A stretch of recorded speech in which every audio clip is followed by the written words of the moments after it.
يا جماعه احنا ما كناش بناكل فطير، والله ما كلنا فطير قبل كده. ايه الحلاوه دي؟ انتوا شايفين المنظر ولا الريحه اللي قلبه الدنيا، قلبه الشارع كله، رهيبه. الفكره دي مش معموله لنا مخصوص، احنا دخلنا المطبخ وبصينا وشوفنا كل الفطير بالمنظر ده، بالشكل الرهيب ده. وادي الفطيرة الشرقي بقى. بص حط يا معلم حط. بصوا كمية الحشو اللي بيحشوها، بصوا المنظر، وادي المنتج النهائي. دي فطيرة كلاسيك ودي الفطيرة الشرقي. قطع يا عم قطع اديني. بصوا الجمال، بصوا النظافة. بصوا الجمال، ايه ده؟ متخيلين الفطيره دي محشيه من جوه والحاجات دي كلها اتحطت عليها تاني من بره؟ انتوا متخيلين شكلها يبقى ايه لما تستوي؟ انا مش عايزه اطلع من مطبخ اولاد الحسين يا جماعه، الموضوع شكله جامد جدا جدا.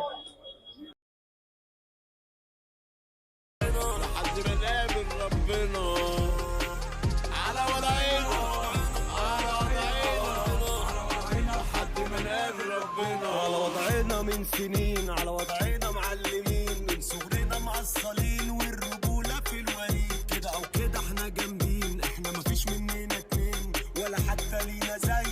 خمسة علينا من العين، خمسة علينا من العين، خمسة علينا من العين، خمسة علينا من العين، خمسة علينا من العين. لسه ما اتخلقش حد يحاسبنا غير ربنا، لسه ما اتخلقش حد يفكر يتعرض لنا، لسه ما اتخلقش زينا على وضعنا، لسه ما اتخلقش حد يفكر يدخل ارض. ده بقى الفطير الكلاسيك، فطيره كيري سجق، هتاكل صبعك وراها لان احنا مهتمين فيها باهم التفاصيل. دي الفطيره المشلتته، فطيره فلاحي زي ما بتتعمل بالظبط في الارياف عندنا في مصر. بتكون ساده خالص وعليها شويه سمنه بلدي من اللي قلبك يحبهم يعني. بقى قنبله اولاد الحسين، قنبله ميكس لحوم مليانه جبنه كريمي وجبنه موتزاريلا سوسيس وسجق. دي كده احدث اختراعات اولاد الحسين. كميه طبقات مش هتلاقيها عند حد.